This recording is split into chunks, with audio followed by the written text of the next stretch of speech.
excited to have this March 2023 BrainX Community Live event. Thank you all for joining us. We'll get started now. We'll be recording this event and it will be available on our BrainX Community YouTube channel later once we have processed it. And this is a special event where we will go through the 2022 year in review.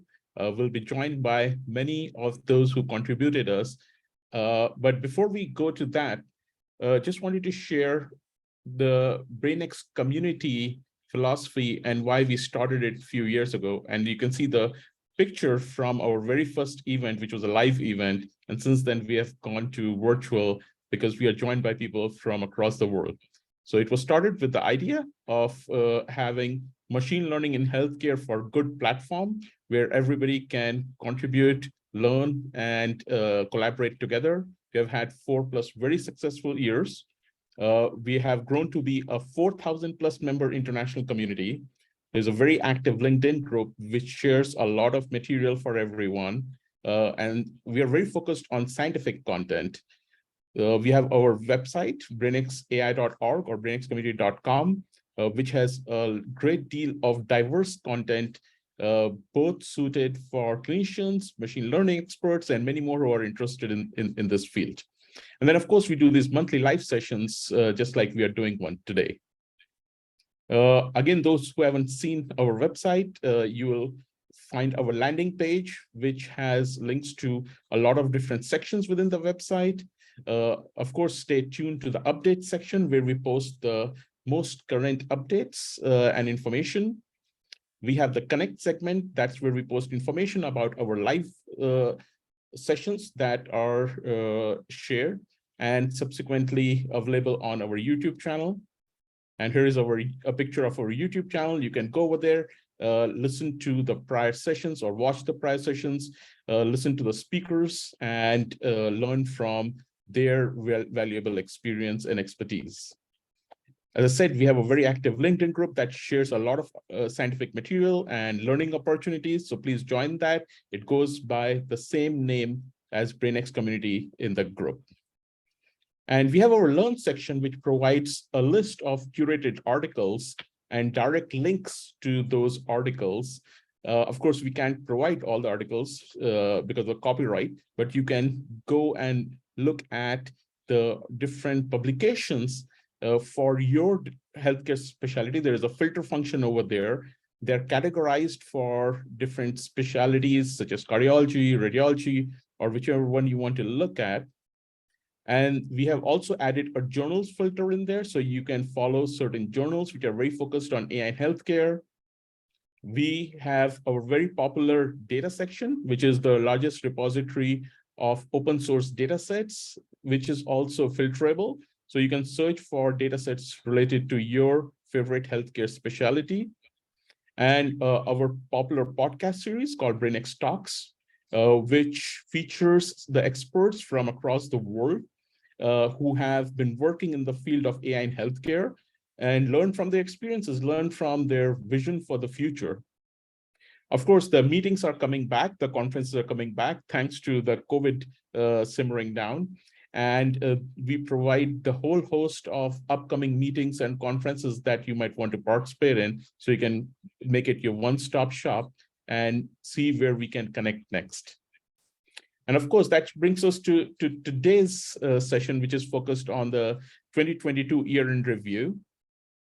And this is also available in the publication form on ResearchGate, and we always provide it as open access. And as you can see, within its publication, we have had more than 1,000 reads over there, and we appreciate all the recommendations that have come by too. And this is a work of many.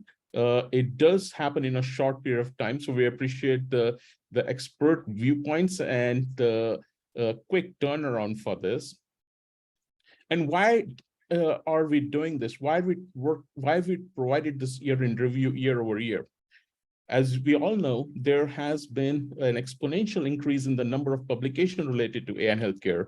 Of course, ChatGPT recently has spurred a lot of interest back again, but it's primarily been the increase in number of publications. It's just hard to keep up with the trends, with what's going on in different areas related to AI in healthcare. And that's why a few years ago, we decided that we wanted to provide curated information regarding what had happened in the prior years. This year, what's interesting is we went beyond the quantitative evaluation that we have provided in the past years. We added a qualitative evaluation using deep learning. And how interesting is that? That use AI to sort through AI in healthcare articles. So that's a unique feature this year. We have always had specialist viewpoints. We always think about AI in healthcare, and you need the clinician in the loop. The same philosophy has been applied over here for many years, where we provide the specialist viewpoints, which is a very diverse and international group. And they also look at these publications and try to curate it and help us filter through the important aspects of all the different publications. Now, when you combine all this together, having done this since 2018, we are able to provide a year-over-year comparison too, which is a very valuable aspect of our work.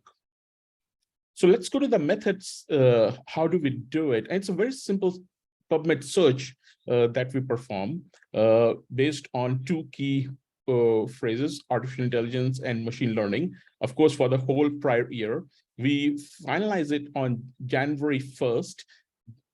If you were to do the same PubMed search subsequently anytime else during the year, you might find additional publications. And the reason for that is that when you do the PubMed search, any articles that have been published around that time period in January, they might also make it through the publication list during the prior year. So it may not be reproducible exactly, but it's close enough. Of course, we filter it by human and English only, and that we can say is a limitation because there are exceptional articles, I'm sure, being published in different languages. But to make our curation work easier, we have limited it to English language only. So we provide the curation, we classify these articles for different healthcare specialties that we have selected. And then, of course, the verification of those articles is manual. And going through all those articles, weeding out some of the errors that come up in the PubMed search. And of course, our specialist authors also look through those and provide this in a curated manner for you. And you can imagine there are quite a few articles or publications that do not conform to just one healthcare specialty. So for example, if there is an AI model that has been done on CT scan images, for colon cancer, would you apply that to colon or GI? Would you apply it to cancer, that is oncology, or would you apply it to the CT scan related group, which is called imaging? So we do use certain methods to classify it to the particular specialty, or sometimes there are some that have around 5% that have overlap across different specialties. And that's why if you see the numbers, you might find that 5% rate where they cross specialties there. This year, as I mentioned, we had the qualitative evaluation, and the way we did that was to use the BERT model. Of course, transformers have become very popular these days, even before the generative transformer models that have come about. The bidirectional encoder representation from transformers have been heavily used. We have used them heavily. And there was a maturity classification model that was proposed and has been validated by Zhang et al. As in the reference on the slide below. And we selected that model for our classification. Now, based on the validation and some of the work that we have seen, it is actually very, very good and very accurate. It represents more than 98, 99% accuracy. And that's why we selected this one for our work. The way it works is it takes input as the PubMed abstract. So if there is no PubMed abstract, then it's going to miss that particular article, but it takes the PubMed abstract, and then it classifies that particular publication into a mature publication versus not mature publication. How do they do it, or what's the basis for calling a publication mature is what they have said in that particular article. That does the proposed model have a direct actionable impact on patient care? And does it provide enough information to the healthcare providers or automated systems. That's how they look at the classification, or that's how they've created that classification. Very well done. It does include systematic reviews too, but in our review, we have excluded systematic reviews. Now, there were a couple of reasons for that. One is because it doesn't represent the prior year's work necessarily. It requires the systematic reviews represent a whole host of publications that have gone over past quite a few years. But the systematic reviews are valuable. They individually do not necessarily represent one particular model either. They sometimes have a mix of models. It's hard for us to separate and quantify separately. So that's why in our evaluation, we excluded the systematic reviews in the 2022 year or in the prior year in reviews too. So here are some of the interesting results when we looked at it from quantitative point of view. So if you look at the bars that are there for the year 2022, you can see there were 7,916 finally selected publications. And that's a significant increase from the prior year, where the total selected publications were 2,182. And you can look at the total searched, the excluded, and then the ones that were finally selected. The excluded ones were the ones which were due to errors in the PubMed classification, or sometimes there are certain genetic studies which don't necessarily represent significant value, or there are certain letter to the editors which we excluded because of limited value. But year over year, you can see there has been a significant increase in the number of publications. Now, in the last year's publication, or last year's year in review, that is for the year 2021, we noticed that there was a slight dip in the overall number of publications, and we had hypothesis for why that might have occurred. A lot related to COVID, a lot related to what was happening in the publication trends related to COVID. As you can imagine, a lot of journals were filled with COVID-related articles. Prior research work had stalled because of disruptions in research because of COVID. And there were various other factors that we list in our publication and we had hypothesized. Now, this year, which represents the 2022 list of publications, I think that number represents a catch-up too from the prior year's misses. And its overall trend is preserved, but the 7,916 probably represents is a little bit higher number, is again just a guess, is a higher number, but probably because of the issues with the publications related to COVID.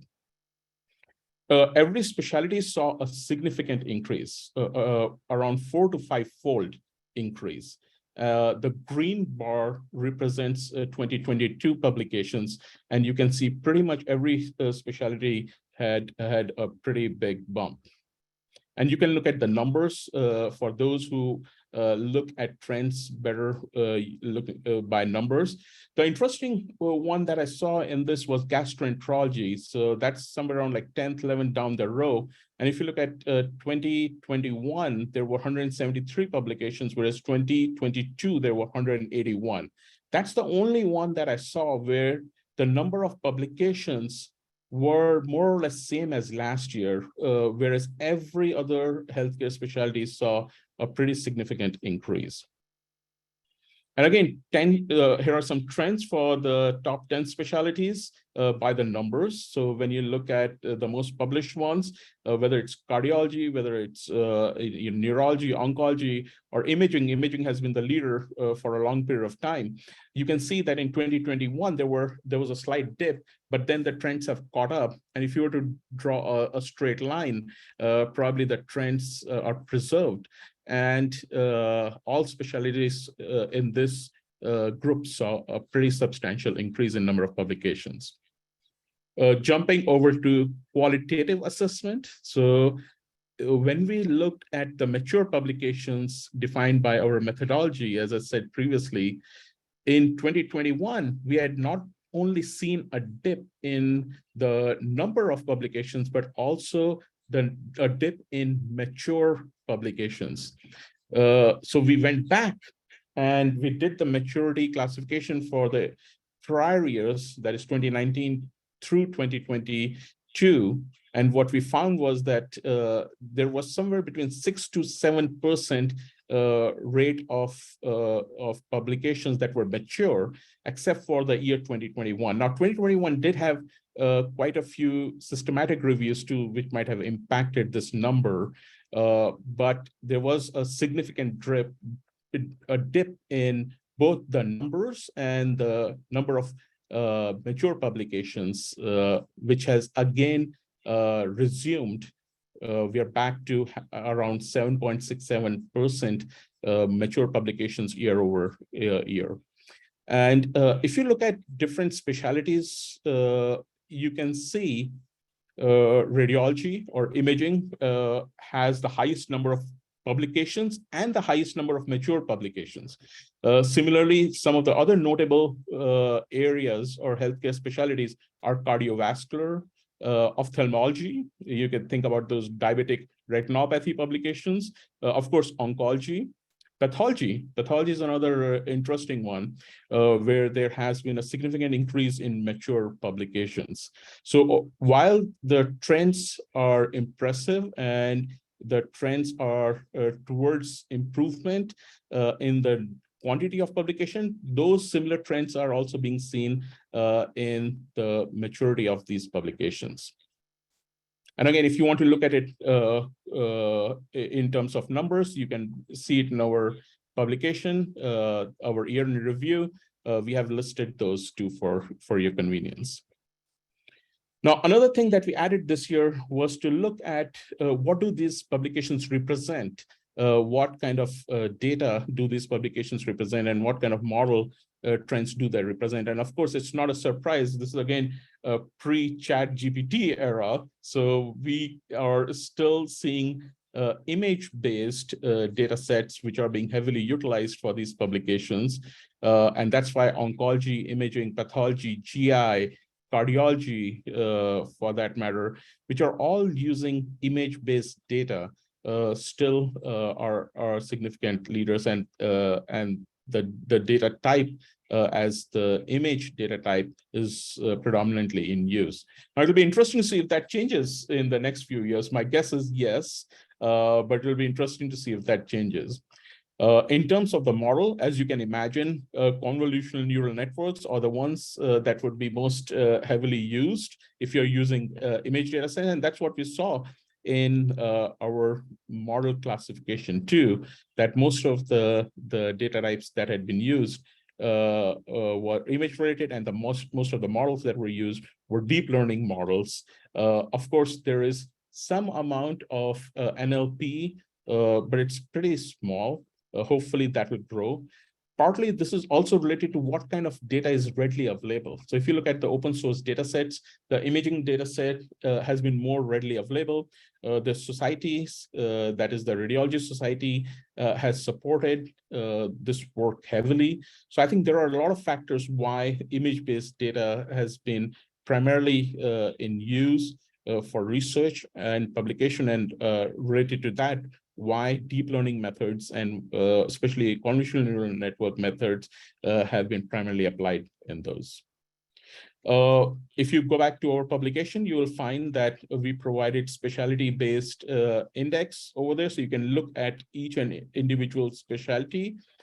You can just click on the name of the specialty and it'll take you to that particular page. It's pretty voluminous, so we have tried to make it as simple as possible to toggle between different healthcare specialties.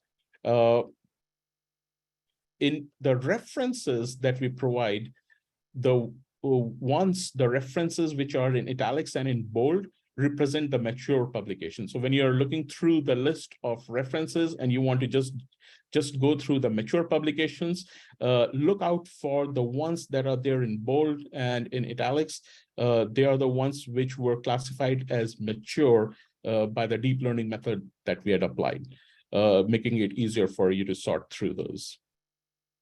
Again, at the beginning, I said we do have some of the limitations for this year in review. One of them is that it's just PubMed based. Could we go more extensive? Could we do it in a different ways? Yes, we could. Again, that has its own challenges. The numbers would be much, much larger. We want to provide a curated landscape view, a 30,000 feet viewpoint, rather than a complete exhaustive year in review. I think this does convey what we need to see, which are the trends. Again, English language is another limitation. And of course, the limitations of the deep learning method that we applied over here. It's only providing this classification for the articles or the publications that have the abstract available in the PubMed, for example. So again, it has its own limitations, but overall, we found it pretty accurate. Again, apology for missing your article if it didn't make it through the PubMed search. It's not going to be captured. I'm sure your work was very important and was great. And that's why we have the BrainX community LinkedIn group. Please share that over there so that we can all learn from your work. Again, going through the trends, as I mentioned, the exponential trends are preserved. Significant number of publications were classified as mature. Probably there are many more. As I mentioned, there was a dip in 2021 number of publication. I think we have made it up for that and more this year.